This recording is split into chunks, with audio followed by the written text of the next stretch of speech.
Estamos comenzando nuestro octavo programa de esta temporada, que estamos estudiando el libro de Mateo. En este programa nosotros vamos a discutir un poco sobre la piedra y la roca. Digo la piedra porque en realidad el nombre Pedro significaba piedra. Y vamos a ver cómo la experiencia del apóstol Pedro, discípulo Pedro, fue importante en el surgimiento de la iglesia y también dentro del propio ministerio de Cristo, como también relevante para nuestros días. Bienvenidos amigos, y queremos dar la bienvenida también a César, a Edson, a Sonia, que nos acompañan hoy para hacer los comentarios y también para enviar los saludos. Vamos a saludar primero a César. Buenos días, César. Buenos días. Para nosotros es una alegría estar de vuelta en el estudio de la Sagrada Escritura, especialmente sobre este tema tan interesante de Pedro y la roca. Realmente es un tema un poco hasta controversial en el medio cristiano. ¿Quieres enviar saludos para alguien, César? Bueno, podemos enviar saludos para nuestros amigos que nos escuchan en casa. Mi papá Agustín, le mando un fuerte abrazo. Buenos días, Edson, ¿cómo estás tú? Buenos días, Moisés. Listos para empezar un nuevo estudio. Y pues también queremos enviar para nuestros amigos que nos están escuchando en la ciudad de Arequipa, especialmente para mi amigo Jaime Salazar, que también nos está escuchando allá. Un saludo fraterno para él. Gracias amigos por estar escuchándonos hoy. Seguramente algunos de ustedes ya están con la Biblia en mano para poder acompañar el estudio de esta semana. Pedro y la roca. Históricamente la iglesia cristiana y tradicionalmente ve al apóstol Pedro como uno de los fundadores de la iglesia cristiana y tal vez como el principal apóstol, el discípulo de la iglesia cristiana. Y toda esta importancia que se le da a Pedro recae pues en la afirmación cuando Cristo le dice, ¿no? Tú eres Pedro y sobre esta roca edificaré mi iglesia. Aquí Jesús está parece que afirmando que sobre Pedro que va a ser edificada la iglesia, que Pedro fuera el fundamento de la iglesia. Contextualmente podemos ver que esto sucede en un momento en que Jesús está despidiéndose de los discípulos. Luego en el comienzo del ministerio de Cristo, después que vimos que hizo los milagros, hizo curaciones, calmó las tempestades, controló la naturaleza, Él para y luego de todo aquel contexto que hubo de duda sobre Cristo, a ver si Él era o no era el Mesías, si salvaba o no salvaba a Juan el Bautista, y Él para con sus 12 discípulos y los interroga y le dice, ¿qué es lo que las personas dicen de mí? Y los discípulos miran para Cristo y le dicen que tú eres Juan el Bautista que resucitó, dicen que tú eres Elías o que tú eres un grande profeta. Y de repente Jesús les pregunta de nuevo y le dice, ¿y ustedes qué piensan? Todos se quedan en silencio excepto Pedro, que le dice, tú eres el Cristo, ¿no? El Mesías, el Hijo de Dios. Cuando Cristo está haciéndole esa pregunta, el hecho de que Pedro reconoce a Jesús como Dios, ¿no? Como Hijo de Dios, y de que después Jesús parece que le confiara a él la iglesia, nos hace pensar cuán importante ha sido el papel de Pedro. Realmente Pedro ha sido el fundador de la iglesia cristiana, el fundamento de la iglesia cristiana. ¿Qué puede decirnos eso? Mira, en este pasaje necesitamos contextualizar, necesitamos ver el antecedente previo. Ya se había mencionado la semana pasada de la alimentación extraordinaria de 5,000 y de 4,000 personas que encontramos en el capítulo 15. Más adelante vemos cómo Jesús y sus discípulos se retiran hacia un lugar ya un poquito más apartado. Y en el versículo 13, capítulo 16, dice Jesús, viniendo a la región de Cesarea de Filipo, preguntó a sus discípulos, ¿quién dicen los hombres que es el Hijo del Hombre? Según este contexto, Jesús está probando justamente la fe de sus propios discípulos. Es tener la certeza de que ellos estaban convencidos de que los milagros, el hecho de calmar el mar, el hecho de caminar sobre el mar, ellos no estuvieran confundidos y creyeran que él simplemente era un profeta, ¿no? Y si vemos toda la conversación gira en torno a Cristo, al lugar de Cristo, a la importancia de Cristo, y por eso que Jesús le dice, bienaventurado eres Simón, hijo de Jonás, porque no te lo reveló sangre ni carne, sino mi Padre que está en los cielos. Y más adelante dice, yo también te digo que tú eres Pedro, y sobre esta roca edificaré mi iglesia. Si seguimos la secuencia lógica, quien está hablando aquí es Cristo, pero acerca de sí mismo. Y como ya lo mencionaste, las traducciones pues prácticamente afirman en el versículo 18, dice, mas yo también te digo que tú eres Pedro, simbolizando a una pequeña roca, una pequeña piedra, y sobre esta piedra, y esa es la roca grande, en este caso, que se refiere a Jesús mismo, edificaré mi iglesia, y las puertas del infierno o del Hades no prevalecerán contra ella. Entonces hay que seguir una secuencia más o menos lógica y entender que Jesús no está fundando a Pedro, sino la conversación gira en torno a Jesús mismo, que Él es la roca. César, eso significaría que tal vez para una persona que no tiene esa Biblia, tal vez con traducción simultánea al griego, ¿no? Donde se hace la distinción entre piedra y roca, tal vez en las propias palabras, propio original. ¿Hay alguna otra parte de la Biblia en que sustenta que Jesús sea designado como la roca, que no sea Pedro el fundamento de la iglesia?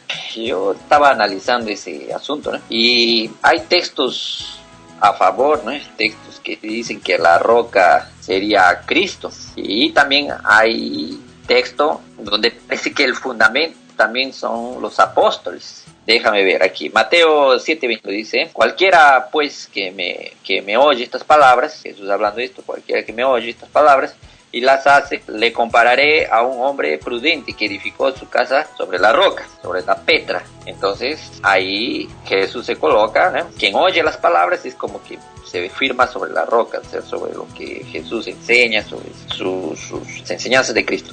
Ok.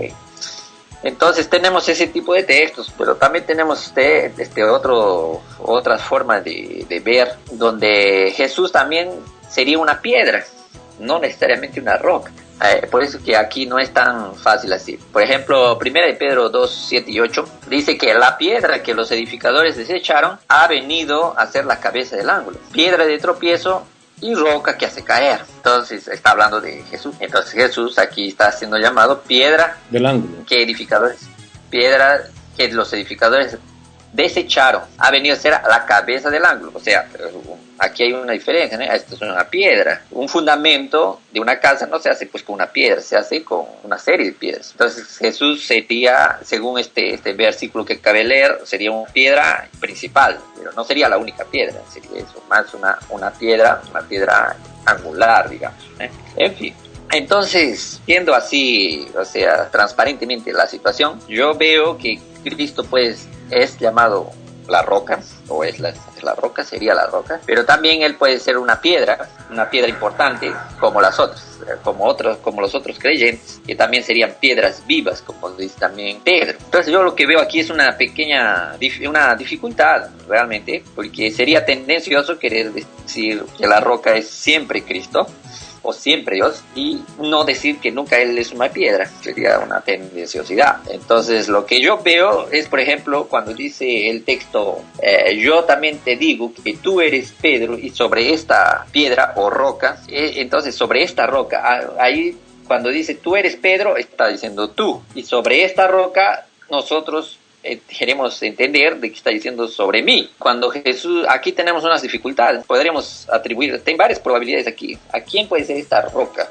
Puede ser Pedro, puede ser Cristo, puede ser lo que la afirmación de los protestantes es que esta roca sería Cristo. También tenemos la probabilidad de que sea, por ejemplo, lo que él confesó, o sea, confesar que Cristo es el Mesías, sería esa la roca. La revelación, o sea que Pedro no sabía la respuesta, pero vino una revelación, entonces esa revelación sería la roca. Otra sería la fe en la confesión, sobre esta fe, quien piensa, quien cree en eso, entonces ese de ahí sería también la roca. Entonces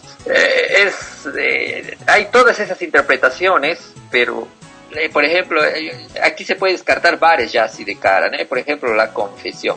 La confesión de Pedro es la confesión de él solito, no es de toda la gente. Todo aquel que confiesa a Jesús como Mesías, no necesariamente, y por el contexto, no puede ser pues una roca, ¿no? Confesar que Jesús es Mesías ya es la roca, ¿no?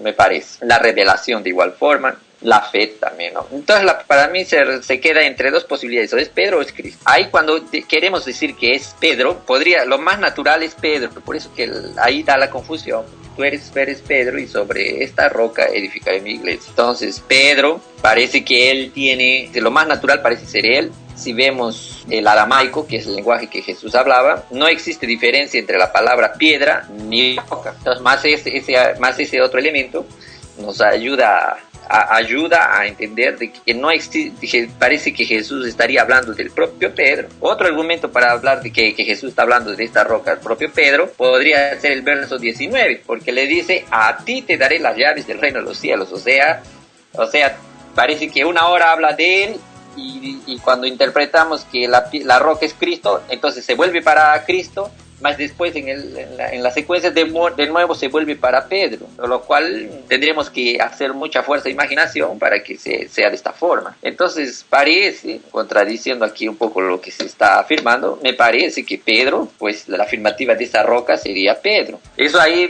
puede asustar a las personas protestantes, porque pues no puede.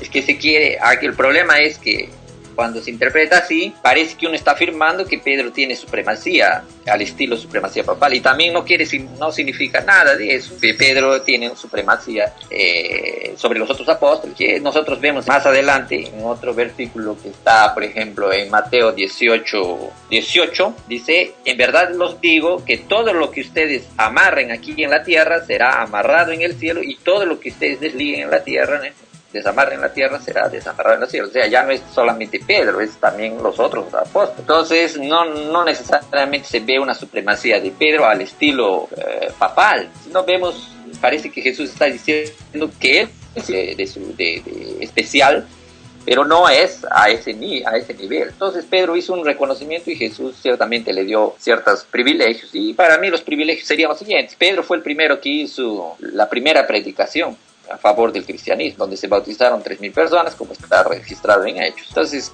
podría ser esa una otra forma de ver, una forma tal vez más razonable, desde mi punto de vista, de interpretar mejor este texto.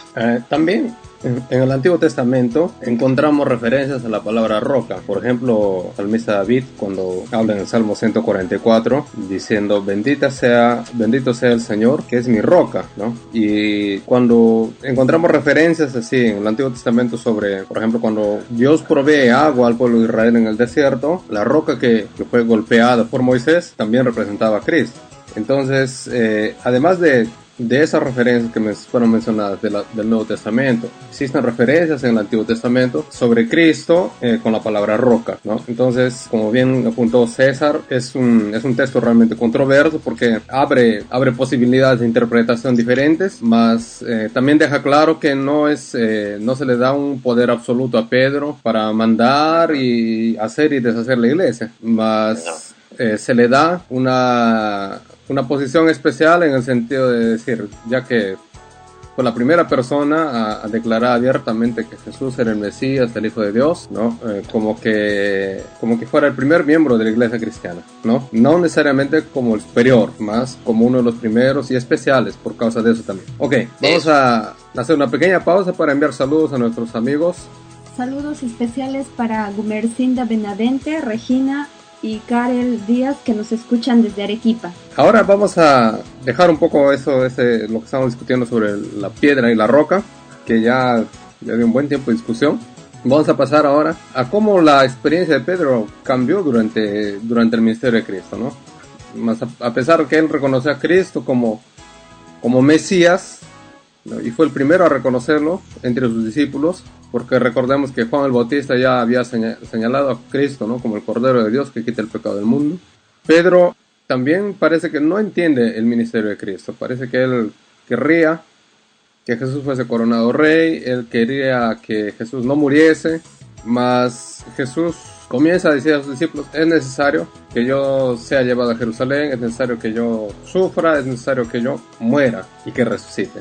Y cuando Pedro escucha esto, él se opone completamente y no quiere que suceda esto, ¿no? Y Jesús en respuesta le dice, ¿no? Apártate de mí, Satanás. Históricamente en la Biblia nosotros sabemos que el discípulo que entregó a Cristo fue Judas, y aquel que fue controlado por Satanás, nosotros así en el mundo cristiano hablamos siempre que fue Judas. Entonces, cuando Jesús dice apártate de mí, Satanás, quiere decir que Pedro estaba siendo controlado por Satanás en aquel momento. ¿Qué puede decirnos eso? Moisés, mira, ya cuando Jesús empieza a explicar su ministerio, y mucho antes, por ejemplo, hay una bienaventuranza en Mateo 5:11, y dice: bienaventurados sois cuando por mi causa os vituperan y os persigan. Jesús les está explicando ya de manera más directa que ellos, inclusive él mismo, tendría que haber sufrido. Sin embargo, Pedro, como dice el versículo 22, lo toma aparte y lo reprende, le dice, Señor, ten compasión de ti mismo. Él está contradiciendo, vamos a decirlo de alguna manera, el ministerio de Cristo. Él está haciendo como un estorbo, una piedra de tropiezo para Jesús. Por eso que Jesús lo reprende y le dice, quítate de mí o apártate de mí, Satanás. ¿Por qué le dice esto? Porque no entiendes lo que es de Dios, sino que estás viendo las cosas de los hombres. Pues aparentemente aquí Pedro está haciendo un obstáculo para la misión de Jesús, por eso que Jesús lo reprende de esta manera. Y probablemente esa sea la labor del enemigo, ¿no? Alejarnos, desviarnos justamente del propósito de nuestra vida. Y más adelante Jesús le dice, pues mira, tú tienes que saber de que el que quiere venir en pos de mí tiene que negarse a sí mismo, tomar su cruz y seguirme. Entonces, aquí de esta manera estamos viendo que Pedro estaba poniendo sus intereses primero, pero en el reino de los cielos no es así. En el reino de los cielos nosotros debemos poner en primer lugar a Jesús. Versículo 24 dice, Jesús le dijo a sus discípulos, si alguno quiere venir en pos de mí, debe negarse a sí mismo, tomar su cruz y seguirme. El amor a sí mismo debe ser una cosa, vamos a decir, secundaria, porque para seguir a Jesús tenemos que dejarlo todo. Y eso es justamente lo que quería Jesús que hiciera Pedro, dejar de pensar en sí mismo, en su beneficio, y más bien poner en primer lugar justamente la misión que Dios quería para todos sus discípulos. César, esta postura de Pedro de ver a Jesús como un rey terrenal, un rey así, de un pueblo de Israel glorioso, victorioso de aquel tiempo, tal vez cambió o se mantuvo igual hasta la muerte de Pedro. ¿En qué momento cambió? Sí, Pedro, como todo buen judío, pues pensaba en la gloria del pueblo de Israel en el momento que conoció a Cristo, ¿no? Cristo sería el Salvador y él estaba envolvido totalmente en esa causa. Claro que Pedro después tuvo que llevar el chasco cuando Cristo murió. Y realmente a partir de ahí para adelante él aprendió que no era ese el objetivo del Mesías. Ese proceso de aprendizaje pues pasó por muchas lágrimas, muchas noches tal vez de aflicción, y así él pudo aprender y entender finalmente la lección que Jesús ya les había dicho, de que él necesitaba morir. Eso me parece razonable, porque siempre nuestro entendimiento de Dios es parcial, nunca es total, hasta el día de hoy. Y hay cosas que nosotros queríamos que él hiciese, pero a veces no lo hace como nosotros queremos. Y esa falta de conciencia o de conciencia, de entendimiento, nos hace que tal vez solamente en el tiempo entendamos y raciocinemos y entendamos que eso era lo mejor para hacer en ese determinado momento. En este momento, Satanás, mismo que no estaba botando espuma por la boca, estaba poseído por Satanás. Eso también es una cosa interesante. Okay. Mucha gente piensa que solamente los endemoniados son aquellos que están haciendo señales y arrojándose al suelo. Más aquí, en este caso, por tener estas ideas, pues prácticamente él estaba colocándose como piedra de tropiezo para los. Ok, y no olvidemos que Pedro fue cuando después en el Pentecostés, cuando hizo aquel primer sermón, primera predicación, donde se convirtieron miles de personas, él explicó claramente cuál era la misión de Cristo, la verdadera misión de Cristo, ¿no? Para salvación de los pecados. Y vemos que él realmente alcanzó a entender el verdadero plan de salvación. Y él siguió ese plan de salvación, predicando, ¿no? Sobre la muerte, resurrección de Cristo y cómo a través de Cristo las personas podrían salvarse. Queremos mandar saludos antes de terminar para algunos últimos amigos aquí. Saludos para Maribela Paza, que nos escucha desde Arequipa, Jaime Otazuluque, que nos escucha desde Juliaca, Perú, y para Cristiane Fajardo, que nos escucha desde Natal, Brasil. Ok, amigos, discutimos en este programa sobre quién tenía la supremacía en la iglesia cristiana, como el fundamento de la iglesia cristiana, y vemos que aunque Pedro fue considerado una persona especial, uno de los primeros miembros de la iglesia cristiana, él no recibió una autoridad del tipo absoluto, no recibió una autoridad de manera que pueda hacer o deshacer la iglesia. Y también quería mencionar que no fue Pedro el coordinador de la iglesia cristiana en sus inicios. Tal vez como un dato histórico que podemos estudiar posteriormente. La persona que coordinaba la iglesia cristiana en aquel tiempo, luego después de la muerte de Cristo, fue Jacobo, que era hermano de Jesucristo. Y él desde Jerusalén coordinaba así prácticamente todo el ministerio de la iglesia cristiana. Para terminar, quería pedir a nuestros comentaristas César y Edson que ellos pudieran darnos su opinión al respecto de, ya que Pedro no es no fue así, no tuvo aquella figura, podría decir, papal, ¿no? De autoridad absoluta sobre la iglesia. ¿Quién entonces tiene la autoridad absoluta sobre la iglesia? ¿Podría decirnos eso? Sí, mira, queremos comentar lo que realmente dice la Biblia. Por ejemplo, en 1 Corintios 10:4 dice: y todos bebieron la misma bebida espiritual porque bebían de la roca espiritual que los seguía, y la roca era Cristo, refiriéndose justamente a Jesús como la roca. Y Pedro también menciona en su libro, en 1 Pedro 2:4-8, dice así: acercaos a él, la piedra viva, desechada ciertamente por los hombres, mas para Dios escogida y preciosa. Vosotros también sois piedras vivas, sed edificados sobre casa espiritual y sacerdocio santo, para ofrecer sacrificios espirituales aceptables a Dios por medio de Jesucristo. Y hay otro texto más, justamente en la predicación de Pedro, cuando ya justamente Jesús ya ascendió al cielo, en Hechos capítulo 4, versículos del 8 al 12, da justamente también la importancia del ministerio de Jesús.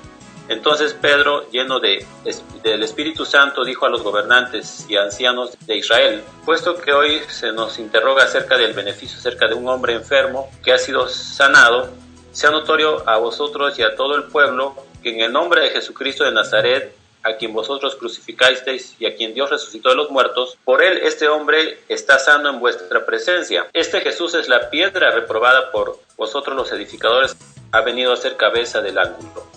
El versículo 12 dice: y en ninguno otro hay salvación, porque no hay otro nombre bajo el cielo dado a los hombres en el que podamos ser salvos. Pedro, en este caso, y así como todos los demás discípulos, consideran justamente que la iglesia debe estar fundamentada sobre una roca, que es una roca que no se cae, Ya se ha mencionado aquí que Pedro, bueno, tuvo esta preponderancia, ¿no?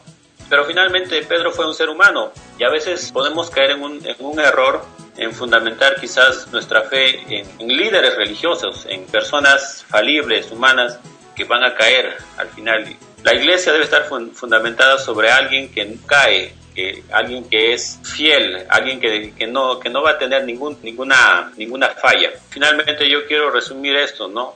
Jesús es el fundamento de la iglesia y no Pedro, ¿no? En este caso, para nuestros oyentes. Ok, César, últimas palabras. Sí, en relación a eso, hay aquí unos textos interesantes. 1 Corintios 3:11 dice: porque nadie puede colocar otro fundamento del que ya está puesto, y el fundamento es Cristo. Punto. Qué cosa bonita. Okay. Pero tenemos otro texto, Efesios 2:20, dice: edificados sobre el fundamento de los apóstoles, de los profetas, siendo el propio Jesucristo la principal piedra angular. Entonces, digamos, tenemos el fundamento que es Cristo, más encima de Cristo tenemos apóstoles, tenemos profetas. Okay. Y gracias a todo esto tenemos pues el sólido fundamento. Claro que Cristo es el fundamento, por Cristo que existió los apóstoles, por Cristo que existen los profetas, pero de cualquier forma Cristo es la piedra angular, o sea, la piedra principal. Pero también descartar a los profetas y descartar a los apóstoles también sería pues errado, ¿no? Tenemos que colocar ellos también, porque ellos también han hecho su contribución, y gracias a él tenemos la Sagrada Escritura. Si no, porque Cristo no escribió nada aquí. Escribieron fueron los profetas, los apóstoles. Okay. Entonces nosotros tenemos que basarnos en Cristo, nuestra fe en Cristo, y también en el escrito sagrado que tenemos en nuestras manos. Sin olvidar que lo que escribieron los apóstoles y los profetas fue inspirado por Dios. Quería finalizar leyendo un último texto para nuestros queridos amigos.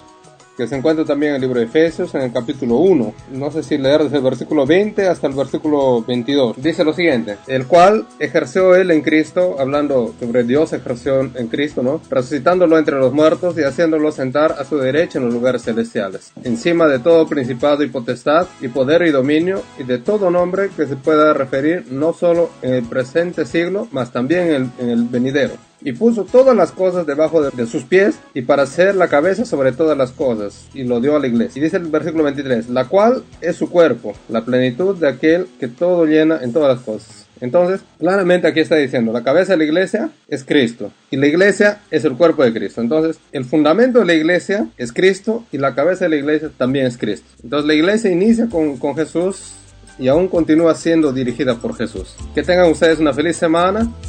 Que Dios los bendiga mucho y que estas discusiones les hayan abierto más la curiosidad para poder estudiar la palabra de Dios. Hasta la semana que viene.